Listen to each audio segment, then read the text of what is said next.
नमस्कार किसान भाइयों, हमारे YouTube channel Ganesha dairy farm में आप लोगों का आज फिर से स्वागत है। मैं सुनंदा चौधरी आपका वेलकम करती हूं मेरे YouTube चैनल में। फिर एक वीडियो लेकर आप लोगों के बीच उपस्थित हुए हैं।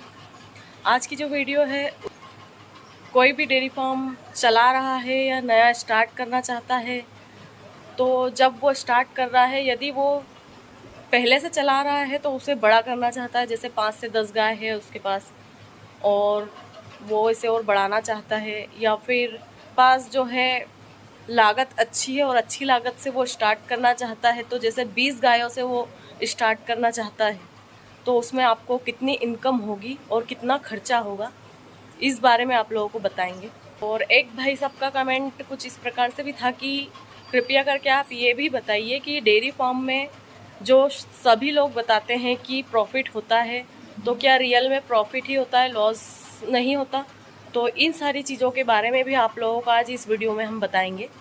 यदि आप 20 गायों से डेयरी फार्म स्टार्ट कर रहे हैं या पहले आपके पास गाय है और आप गाय और बढ़ा रहे हैं, तो इसके लिए सबसे पहले जो ज़रूरी चीज़ है वो आपका खुद का नॉलेज होना चाहिए। यदि आप डेयरी फार्म कर रहे हैं और आपको डेयरी फार्म के बारे में कुछ भी नॉलेज नहीं है, तो आप जो है कभी भी डेयरी फार्म मत करिए। यदि आपको गाय की रस्सी खोलना बांधना याद नहीं, आपको गाय के बारे में कुछ भी नहीं पता है कि गाय कितना दूध देती है, दूध किस प्रकार से निकाला जाता है, गाय को रखा कैसे जाता है, कितना खिलाया जाता है, इनकी बीमारियों के बारे में आपको किसी प्रकार का कोई नॉलेज नहीं है कि गाय में किस प्रकार की बीमारी आती है, मतलब गाय के बारे में यदि आपको नॉलेज नहीं है तो आप डेयरी फार्म मत करिए।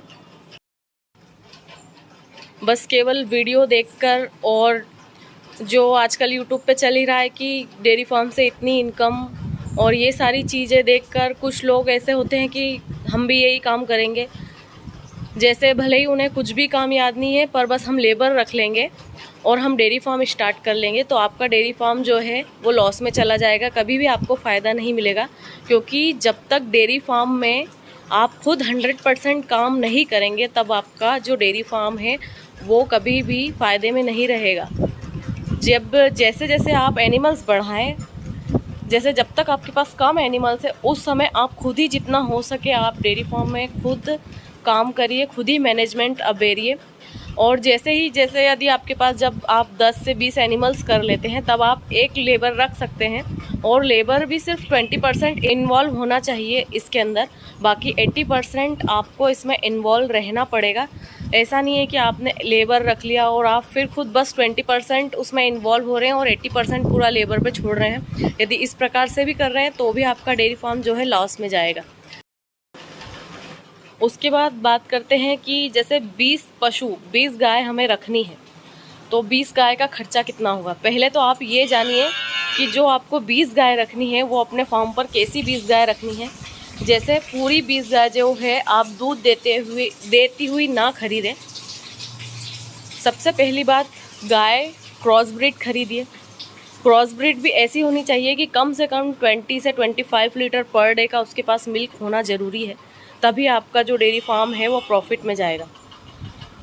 इसके साथ साथ गाय जब आप खरीदें, तो आज की कीमत यदि गाय की मानेंगे, यदि आप एक 20 लीटर की गाय लेने जाएंगे तो आपको 60 से लेकर 70 हज़ार के बीच में ये गाय मिलेगी। क्योंकि अभी जो एनिमल्स का रेट काफ़ी हाई चल रहा है, और इसको देखते हुए यदि आप अभी 20 लीटर की गाय लेंगे तो आपको 60 से 70 हज़ार तक की मिलेगी।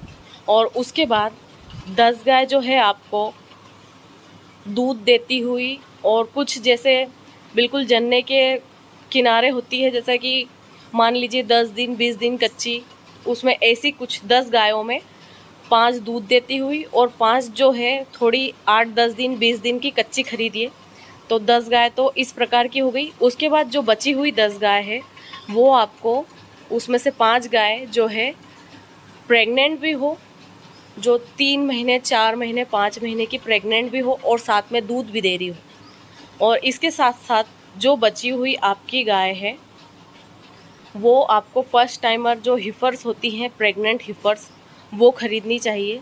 जैसे कि कंफर्म हिफर्स होती हैं फर्स्ट टाइम की, अच्छी ब्रीड वाली, क्रॉस ब्रीड में, वो ख़रीदनी चाहिए कि जो फर्स्ट टाइम में ही जने तो आपको कम से कम पर डे का 20 लीटर दूध दे। यदि इस प्रकार से आप अपने फार्म में गाय खरीद कर लाएंगे तो आपको लॉस नहीं होगा, क्योंकि जो हमने गाभन प्लस दूध देती हुई गाय है, जो हमारी गायों का दूध है उसका फैट जो है वो मेंटेन करेगी।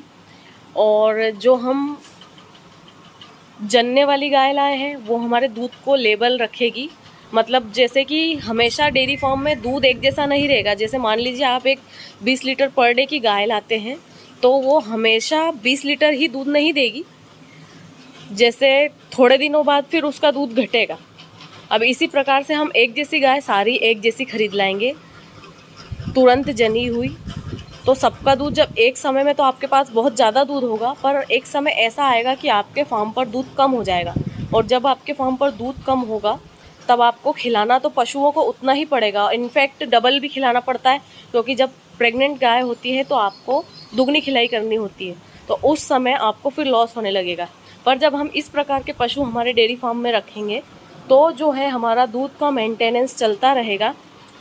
जैसे जो 10 गाय जो हमारी हम तानी जो लेकर आए हैं अभी वो दूध दे रही है, बाकी जो कुछ उधर ड्राई में चल रही है प्लस दूध भी दे रही है, तो इन जो तानी गायों का जो दूध आ रहा है उधर से उनका खर्चा इन 10 गायों में हो जाएगा। मतलब डेयरी में दूध जो है एक रोटेट होकर चलता रहेगा, जो रोटेशन बोलते हैं, वो दूध का रोटेशन हमारा डेयरी में चलता रहेगा। तो जो पर मंथ की इनकम होगी वो एक जैसी होगी, उसमें कोई उतार चढ़ाव नहीं होगा।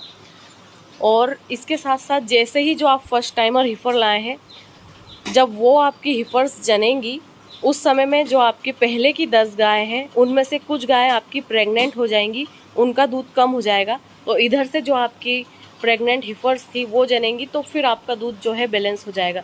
तो इस प्रकार से यदि आप फार्म करेंगे तो आपको कभी लॉस नहीं होगा। हिसाब से आप जो है 20 गायों का खर्चा निकाल लीजिए, क्योंकि आप प्रेग्नेंट गाय लेंगे तो वो अलग रेट में आएगी, उसके बाद एक दूध वाली गाय लेंगे वो अलग रेट में आएगी, उसके बाद जब एक प्रेग्नेंट प्लस दूध देती हुई गाय लेंगे तो वो एक अलग रेट में आएगी। तो और वो एरिया के हिसाब से है, आप जिस एरिया में हो, आपको कहाँ से गाय लेनी है, तो उस हिसाब से आपको जो है कॉस्ट पड़ेगी गाय की। फिर भी मिनिमम हम यदि मानते हैं कि यदि एक दूध देती हुई हम तानी गाय खरीदेंगे तो आपको 60 से 70 हज़ार तक की जो 20 लीटर पर डे की दूध की होगी वो मिलेगी। इसके साथ साथ जैसे हम 2 से 3 महीने प्रेग्नेंट और दूध देती हुई गाय लेंगे तो वो भी आपको 40 से 45 हज़ार तक की मिलेगी। इसके साथ साथ यदि हम फर्स्ट टाइमर हीफर्स लेते हैं और अच्छी ब्रीड में लेते हैं तो जो फर्स्ट टाइमर हीफर्स प्रेग्नेंट 2 से 3 महीने के, 6 महीने के, इस प्रकार के हीफर्स जो है आपको वो भी आपको 40 से 50 हज़ार रुपये इस प्रकार के मिलेंगे। क्योंकि जो है वो हीफर्स हम जो खरीदेंगे वो अच्छे ब्रीड वाले खरीदेंगे, क्योंकि फर्स्ट टाइम में उन हीफर्स को 20 लीटर दूध देना ही है, तभी आपका जो डेयरी फार्म है वो प्रॉफिट में जाएगा। सेकंड स्टेप ये करनी है, सबसे पहले तो जैसे ही आप एनिमल्स या डेयरी करने की सोच रहे हैं तो उससे पहले जो आपको आपके दूध की सेलिंग की जो है व्यवस्था रखनी है पहले से। ऐसा नहीं है कि आपने डेयरी फार्म में एनिमल्स लाके बांध लिए हैं, दूध निकाल लिया है, पर आपको यही नहीं पता है कि अब हम दूध किसको बेचें। कभी कभी नहीं तो ऐसा मौका भी आ जाता है कि आपको दूध लॉस में करके भी बेचना पड़ता है, तो कभी भी ऐसा ना हो, इसलिए आप पहले से अपने जो दूध का जो डेयरी का दूध है उसकी सेलिंग की व्यवस्था पहले से रखिए। और जो आपकी डेयरी का दूध है, जो गाय का दूध है, वो यदि 40 रुपये लीटर से ऊपर जाता है या 40 रुपये भी जाता है तो आपको बहुत प्रॉफिट होगा। यदि आप 40 से कम बेचेंगे तब आपको लॉस होगा, पर यदि आप 40 से ऊपर या 40 में भी दूध बेचते हैं तो आपको बहुत प्रॉफिट होगा। और हो सके तो डोर टू डोर सेलिंग का आप ज़्यादा रखिए, दूध की एक क्वालिटी मेंटेन रखिए। और यदि आप दूध की क्वालिटी मेंटेन रखेंगे तो आपको अच्छा रेट मार्केट में मिलेगा। फीडिंग मैनेजमेंट अच्छा रखिए अपने फार्म पर। 20 गाय यदि आप रख रहे हैं तो उनकी फीडिंग मैनेजमेंट इतनी अच्छी होनी चाहिए कि वो 20 जो गाय हैं वो कम से कम 30 एनिमल्स की पूर्ति मतलब दूध देने में आपके यहाँ करे, और आपको खर्चा जो है सिर्फ 20 गायों का लगे, पर जो दूध वो दें वो कम से कम 30 गायों के बदले का दें। यदि इस प्रकार से आप रखेंगे तो आपको बहुत प्रॉफिट है इसमें। अब कई बार किसान भाई क्या करते हैं कि फीडिंग मैनेजमेंट की बारी आती है जब, तो फीडिंग में कॉस्ट बचाने के चक्कर में पशुओं को कुछ भी खिला देते हैं। सस्ता अनाज, घटिया क्वालिटी का कुछ भी खिला देते हैं। इससे क्या होता है, हमें दो नुकसान होते हैं। एक तो जो हमारा ओरिजिनल पशु जो दूध देने की जो उसकी कैपेसिटी होती है, वो कैपेसिटी से वो दूध दे ही नहीं पाता है, क्योंकि उसे परफेक्ट फीड जो बैलेंस डाइट है वो मिल ही नहीं पाती है, तो उस कारण से वो जो है दूध नहीं दे पाता। उसके बाद दूसरा क्या होता है, जब उसे अच्छी डाइट ही नहीं मिलेगी तो वो प्रेग्नेंट होने में उसे आगे चल के दिक्कत आएगी, उसका बॉडी वेट अच्छा मेंटेन ही नहीं रहेगा, और इसके साथ साथ जो है दूध भी कम रहेगा। फिर जब हमारा पशु आगे प्रेग्नेंट होने में दिक्कत देगा तो हमारा पशु एक प्रकार से ख़राब होगा। फिर जब वो ख़राब होगा तो वो हमारा लॉस ही हुआ।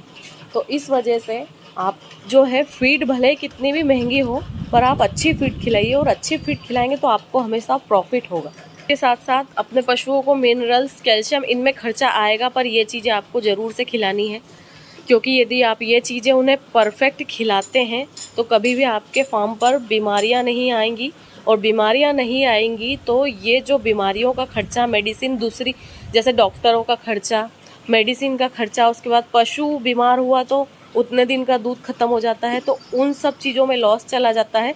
तो इससे अच्छा हम पहले से सारी चीज़ें अच्छी खिलाएंगे, परफेक्ट मिनरल्स, कैल्शियम, विटामिन्स वगैरह ये सारी चीज़ें इन्हें देते रहेंगे, तो उसमें उस टाइम खर्चा लगेगा, पर जो है हमारा जो डेयरी फार्म है वो कभी लॉस में नहीं जाएगा। जैसे आप 20 पशु लेकर आए हैं, आपने अच्छी क्रॉस ब्रीड ली है, पर अच्छी ली है वो भी, ये कि आपके पशु के नीचे जो भी बछड़ी है, बछड़ा है, उन्हें भी आप बड़ा करिए। हो सके तो ज़्यादा से ज़्यादा अपने फार्म पर बछड़ी लीजिए।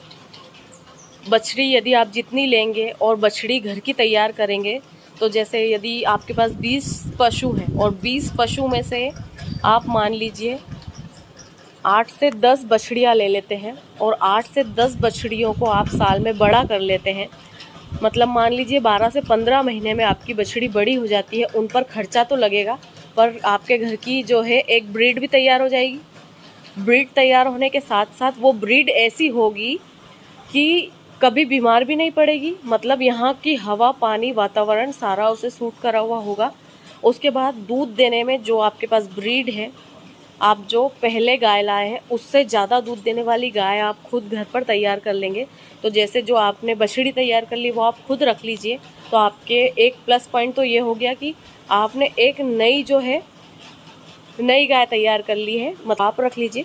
उसके बाद जो पहले आप गाय लाए हैं उसे सेल कर दीजिए, तो जो आपने बछड़ी तैयार करी वो आपका प्लस पॉइंट हो गया, और जो गाय सेल कर दी वो भी आपका प्रॉफिट हो गया।